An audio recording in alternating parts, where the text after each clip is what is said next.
It's a great day. We're into section 21, and as Beth promised, it's our quick draw, one day only. The western holster was called the Buscadero, popularized by Texas lawmen and the film stars in Hollywood. The fastest one to draw was Glenn Ford. He could pull that gun out 0.04 seconds. So anyways, be good. Live from Pine Top, Arizona, it's That Painting Show, starring the Color Queen. Hello, folks. I'm Beth. Zink. Stick 'em up. Anyway, welcome to day 21 of That Painting Show. We're so happy to have you here with us. Today we are going to do a quick draw, actually a quick paint. And here's the apple, there's the photograph, here's the canvas. But before we get started, yes, I'm back to my Bob Ross wig. I don't know if Sheriff John approves of it, but I don't think your cowboy hat would fit on your head, but I still like it. you're absolutely right. It would not. I also kind of think sometimes when I put it on, it looked like an evil Shirley Temple. Ooh, that's wicked. Who's today's lucky duck? Hey, the lucky duck today is Pauline from Rhode Island. Aha! Pauline from Rhode Island. You know, Pauline's been following us. She's a longtime friend, actually a relative of sorts. And she's been painting along with us. And she asked, Beth, can you mix fluid acrylic paints of one brand with two paints of another brand? The answer is yes. You can mix any combination of acrylic paints brand-wise, and the fluidity or the paste type paint that comes in a tube, it doesn't really matter. I mean, obviously one's going to be a little thicker than the other, but they can all be mixed as long as you stay with acrylics. Don't mix watercolor with acrylic. Don't mix oil with acrylic. So that's the answer to that. Okay, I have a question to start Yes. off. Why is what you're doing today called Quick Draw? A quick draw is kind of a contest that's done a lot of times at an art show, an outdoor art show, where a lot of the artists who choose to participate are given a very short, limited period of time to create a painting, and then each one of them does that in their own tents at the art show, and people run around and watch them doing it, and then at the end they are auctioned off.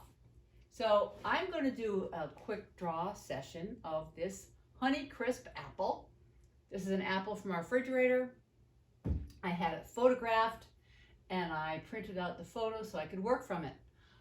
I had already painted the background, and then I sketched in with my chalk pencil the drawing. So I already have the drawing in.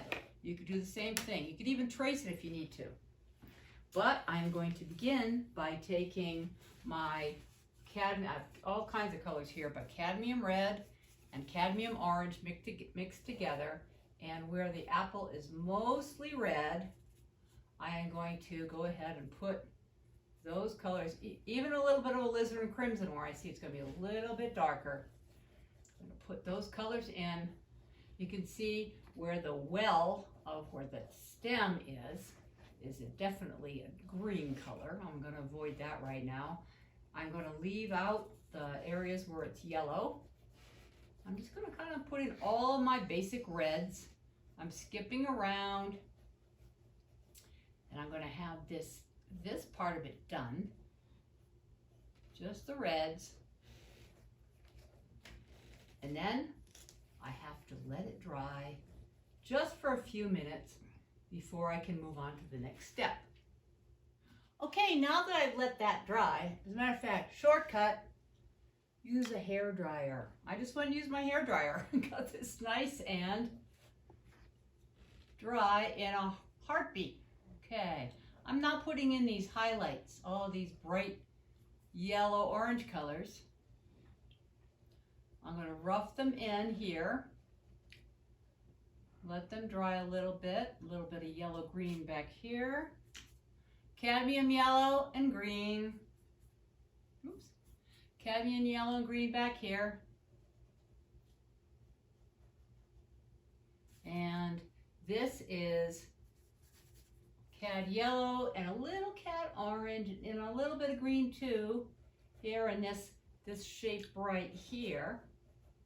Also have a little spot over here and a little bit one over there.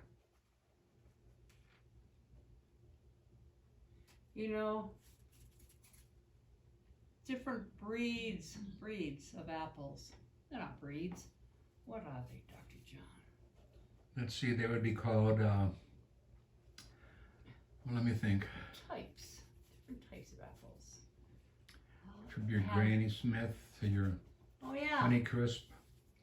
I'm using yellow and cad orange and a little bit of green, and I'm sort of getting these muddy kind of yellow greens down here, yellow oranges, and bringing that in from this as well up here. You can see where one color just blends right into the other. You can use a little bit of glazing liquid if you like, or you can just work wet into wet, which is really what I'm doing right now, and you really kind of have to work a little bit quickly. Up here, up high, I've got a little bit of red orange. Over here, coming in, and see how my strokes are following the contour of the apple. You know, you've got to, everything's going down into that well in the apple. So, getting that pretty good in there. A little bit more dark. Oh, a little too dark there. And here is my stem. Also going to take a little bit of alizarin crimson with my red to do the darker areas that are in shadow. See the highlights here, shadows on this side. Maybe a little bit broader brush would help to bring these colors over. I think a little bit of bright orange here, and then I'm going to break again to let this dry. Okay? Be right back. Hey, we're back! Now I'm going to add these mid-tones between our yellows and our reds.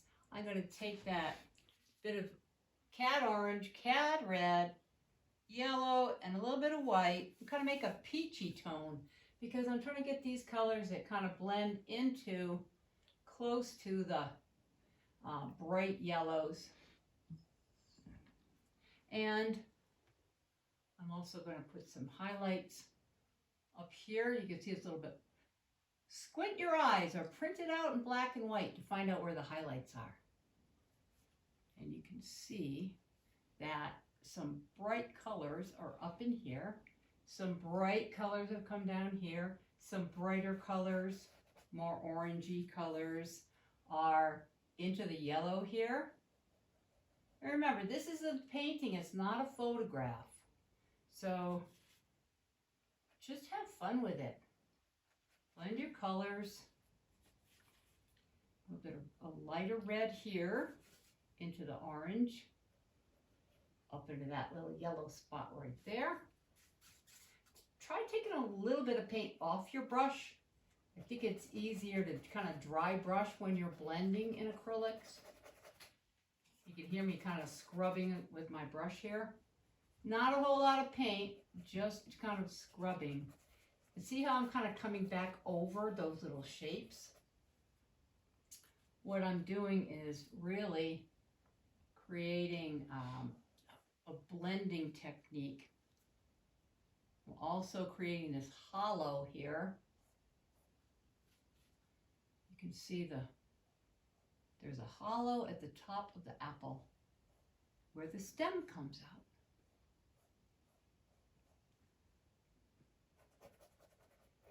Even though that's a shadow there, I don't want it to be too pronounced. And I'm also going to bring in a little deeper green here because that's where it's dark in a hollow like that. You want to be able to have a deeper value of that color. Whoops. Where did they go? Here it is.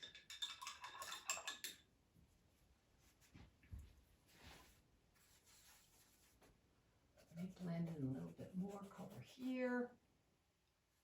But more importantly, I want to get my bright yellow greens up in here. Put my stem in, which is actually kind of a yellow green. A little bit of highlight there. The stem is right there. And it's got a little of a dark, raw umber dark shadow on the top and the side. There might be a couple little specks in here too. In your apple. But we need that little highlight there. Bing. We need a little highlight down here. Right next to that apple. A little bright spot there. That's a little bit brighter next to it.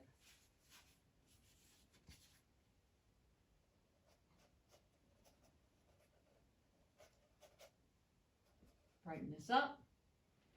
Brighten this up. A little brightness on the stem.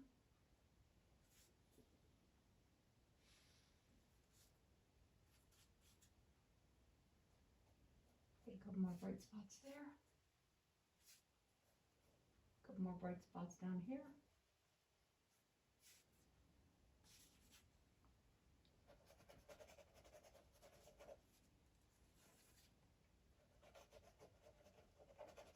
Blend, wet, and wet. Up in here. Yellow, orange, bright. A little bit of brightness up here. Right here. I'm looking for these little bright cadmium orange light colors. And throw a little cadmium orange light into this orange down here. And you know what? Okay. Sheriff? Yes, Are we done? you're looking really good. You know? Take a big breath and calm your mind and hands. Woo! All right. Well, you know, that's pretty good. It looks like an apple, doesn't it? All right. So, folks, today's special of the day, our what we call our oldies but goodies, is something a little different. It's a mountain painting. It's called Aspen Meadow. It's 36 inches by 24 inches. It needs a good home. I painted it a few years ago. Normal price is $3,000. It's on sale for $2,000. So you save 1/3. That's been our go-to pricing here with oldies but goodies, and are happy to say we've had some sales. So that's cool. Last but not least, Words of wisdom. pearls. You gotta say pearls because it's the pearls. The pearls of wisdom. Pearls of wisdom. And the pearls of wisdom have to do with today's painting. Apples. There's an old adage that says, if you find yourself acting like your parents, just remember the apples don't fall too far from the trees. Hey, by the way, I also did a little apple painting on a gold leaf background. Kind of a little different look. Pretty neat. But thanks for joining us. Stay safe, be well. All the best to you, and we can't wait to see you next time. Thanks for joining us. Bye-bye.